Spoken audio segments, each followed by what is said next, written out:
Então, olá alunos do primeiro ano, bem-vindos à nossa aula de filosofia, né? Essa semana vocês estão aí sem aula presencial por conta da reforma e como foi combinado, nós avisamos vocês que faria a aula aqui, enviaria o link para o grupo e vocês poderão assistir essa aula de filosofia, uma introdução geral, uma revisão também, tendo em vista que em breve nós faremos aí a nossa avaliação, atividade avaliativa da primeira unidade. Então vamos lá, o nascimento da filosofia. Então vejam, a filosofia é um modo de pensar, é um tipo de conhecimento que se caracteriza pela investigação racional da realidade, ok?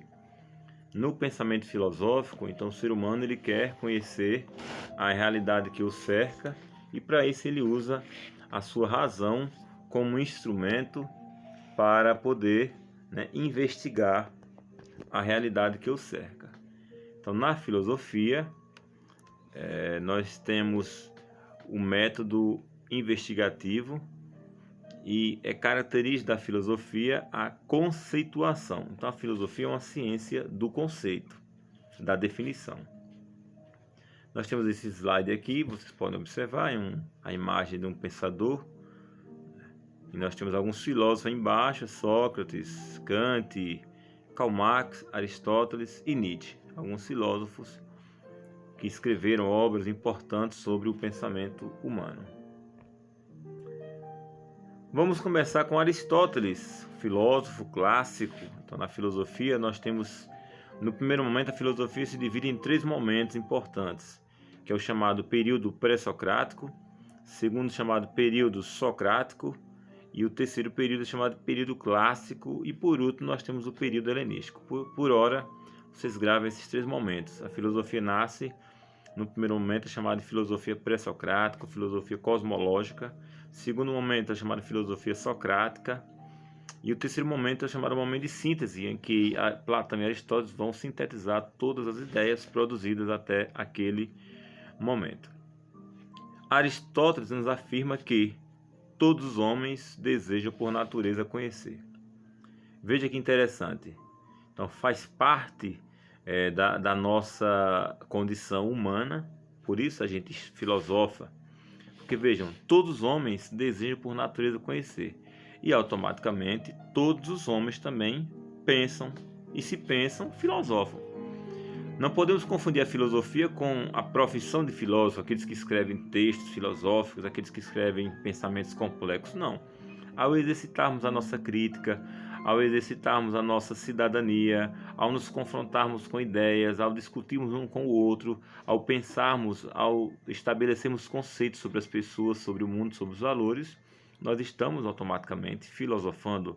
Ao nos questionar sobre o sentido da vida, quem somos nós, por que existimos, qual o nosso destino, todas essas perguntas são filosóficas e automaticamente todos nós, ao fazê-las, estamos aí filosofando. Então, se todos desejam por natureza conhecer, então nós somos por natureza pensadores. Eu, você, nós somos pensadores, nós somos filósofos, porque nós somos dotados desse instrumento chamado razão. É a razão, essa capacidade de entender, de questionar o mundo e a vida que nos torna filósofos, que nos torna pensadores, ok? Então aí nós temos Aristóteles. Temos uma imagem aí, a civilização grega, os Jogos Olímpicos. Os gregos cultuavam muito o corpo, os gregos cultuavam muito a arte, o teatro, a pintura não, mas sobretudo naquela época ali haviam as obras de arte, a arquitetura. Os gregos cultuavam muito isso, as obras de arte, as esculturas, é muito clássico entre os gregos, a reprodução dos bustos de pessoas, de estátuas, de reproduções. Então os gregos tinham esse apreço pela cultura, pelas ideias, pela política, pela filosofia, e por isso que eles nos deixaram esse grande legado para o nosso pensamento. Nele nós encontramos os alicerces do nosso modo de pensar e de existir no mundo, ok? Vamos começar aqui com a etimologia da palavra. A etimologia significa o significado da palavra. Então a palavra filosofia é formada da contração de 2 radicais ou de 2 palavras, que é philos, que vem a palavra filia, amizade, e sofia, que origina a palavra sabedoria. Então, Pitágoras foi o primeiro filósofo a estabelecer e a definir, né, o termo filósofo, se referindo àqueles que buscam, àqueles que amam a sabedoria, àqueles que amam o conhecimento. Então, Pitágoras, ele no século VI a.C., ele cunhou a expressão filósofo, né, aquele que ama a sabedoria. Por isso que todo ser humano ele é filósofo, porque de certa maneira todo ser humano ama a vida, ama conhecer, né? Todo filósofo, todo ser humano tem um desejo profundo de responder perguntas que lhes causam estranhamento, lhes causam perplexidade. Então, ao fazer a questão, ao fazer a pergunta sobre o mundo, sobre a vida, nós estamos filosofando. Então fica aí a palavra filosofia, a etimologia, que não esqueçam mais. Filos, amigo, sofia, sabedoria. Então quem é o filósofo? Aquele que ama a sabedoria, aquele que ama o conhecimento. Veja que interessante, nós vivemos um tempo de, assim, nós chamamos hoje nas redes sociais de fake news, mentiras, informações falsas. Veja quão importante é o tema da filosofia. Nós falamos nas últimas aulas sobre a consciência. O que é a consciência? A consciência é um instrumento que nos capacita, que nos possibilita, né, uma percepção de nós no mundo. Então a consciência, que é o conhecimento, é a percepção, é o esclarecimento da nossa inteligência frente ao mundo. E vejam, existem algumas práticas, algumas atitudes que são inimigas da filosofia. Então vejamos agora. Então as fake news são justamente informações falsas que acabam iludindo as pessoas, enganando as pessoas, porque quando falta o espírito filosófico, que é o espírito crítico, nós acabamos fazendo o quê? Reproduzindo informações falsas, ok?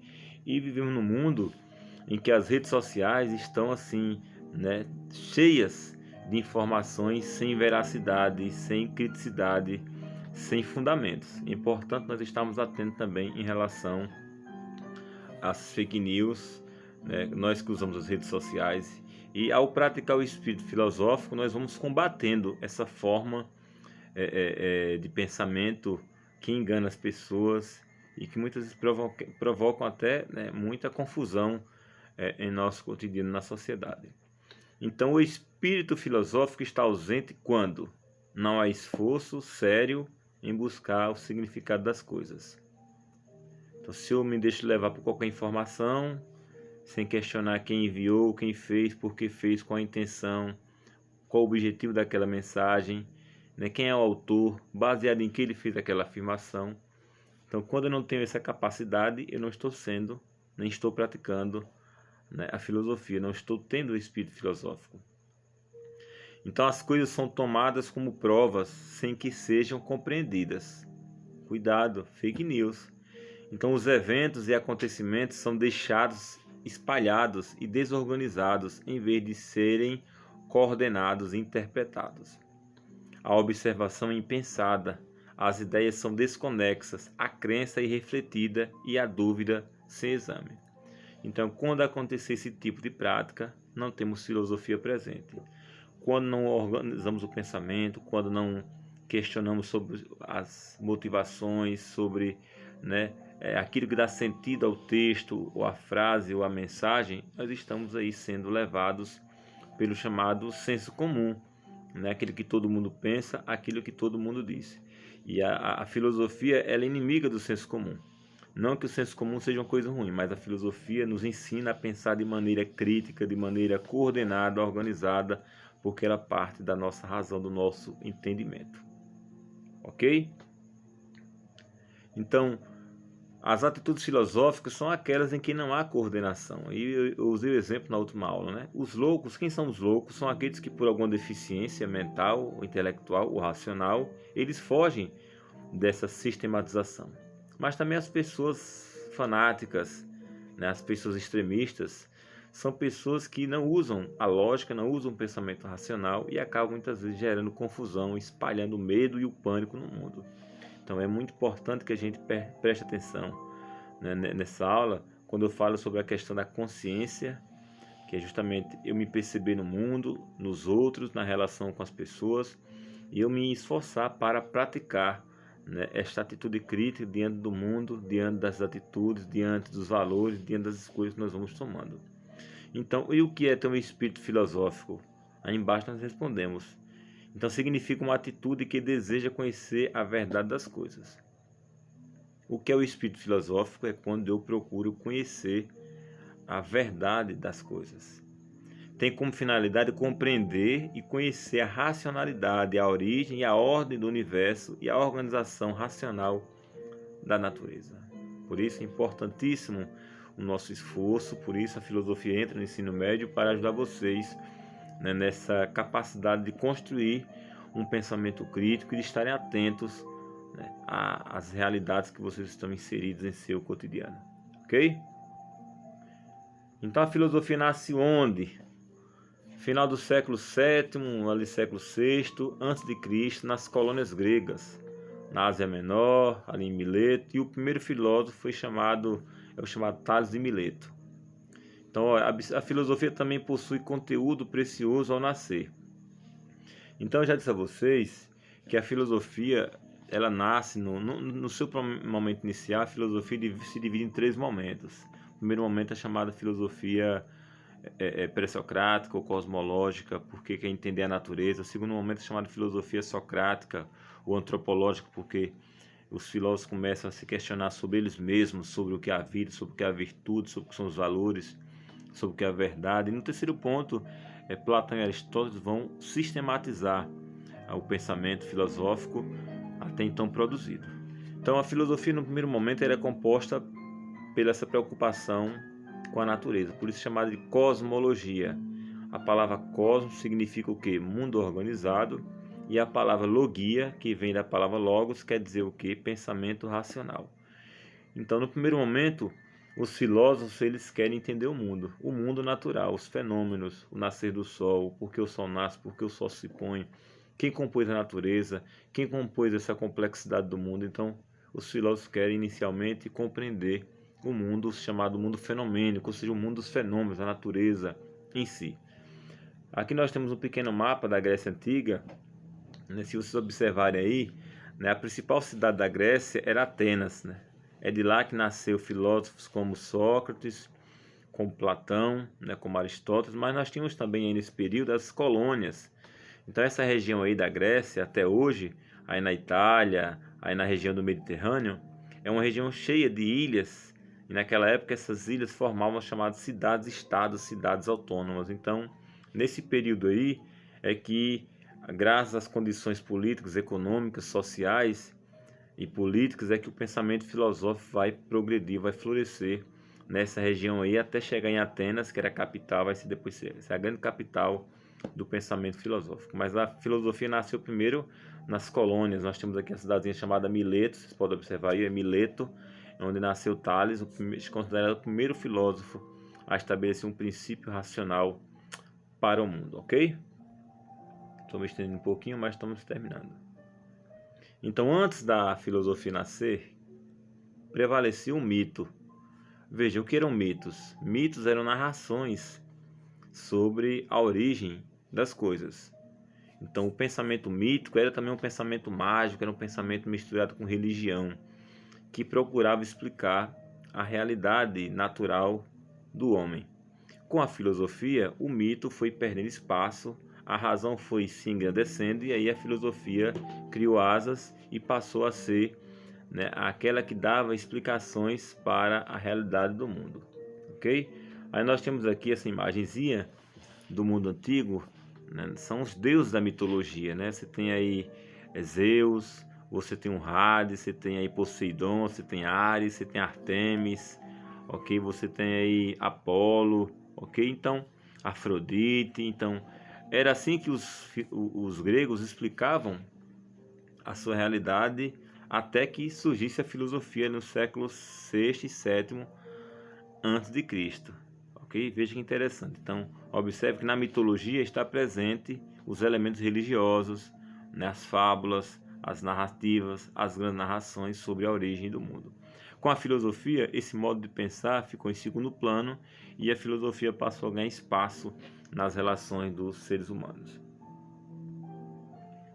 Então a filosofia ela pode ser pensada, já expliquei a vocês aqui, isso aqui é questão interessante para vocês gravarem. Então a filosofia se divide em 3 momentos inicialmente importantes, que é o período chamado pré-socrático, o período socrático e o período chamado clássico. Então a fase pré-socrática, os homens querem explicar o mundo, os fenômenos. No segundo momento, a partir de Sócrates e dos sofistas, os homens querem entender a si mesmos. E no terceiro momento, a filosofia vai fazer uma grande síntese, né? Platão e Aristóteles vão fazer uma síntese e um resumo do pensamento até então construído, ok? E para terminar essa aula aqui, né, eu trouxe aqui para vocês um pensamento de Albert Einstein que diz assim: a coisa mais bela que o homem pode experimentar é o sentido do mistério. É a fonte de toda a verdadeira arte e de toda a verdadeira ciência. Quem nunca experimentou essa sensação encontra-se morto. Seus olhos estão fechados. Então, quem não experimenta essa inquietação com o mundo, essa complexidade dentro da vida, é porque ainda está, né, com os olhos fechados para a realidade. E como dizia Descartes, viver sem filosofar é como estar no mundo com os olhos fechados. Abram os olhos para perceber o mundo que está à sua volta. Temos aqui também uma imagem, um quadro do pintor italiano chamado Rafael Sanzio. Aqui vocês podem perceber Atenas, é o espaço lá onde nós vamos ter uma grande reunião dos filósofos. Então, todos os filósofos da antiguidade estão aí. Okay? Em outro dia nós podemos ver na sala de aula pessoalmente cada um deles. Esse quadro aí que faz uma síntese dos grandes pensadores aí do mundo antigo da Grécia clássica. E aqui, né, nós temos uma síntese, ok, da filosofia inicial. Aí vocês podem observar, né, os primeiros filósofos, a sua preocupação. Vocês vão encontrar aí Tales de Mileto, Anaxímenes, Anaximandro, ok? Vocês vão encontrar aí Heráclito, vocês vão encontrar aí Empédocles, Parmênides, Demócrito, Anaxágoras. É só para vocês perceberem a complexidade e a quantidade de filósofos que naquele primeiro momento estavam tentando explicar a realidade do mundo, ok? Então, espero que a aula tenha ajudado vocês. Foi uma alegria estar aqui com vocês. Espero que assistam a aula, possam participar do canal, possam se inscrever. E se puder também deixe um comentário que eu vou agradecer, ok? Tenham todos um forte abraço, fiquem com Deus.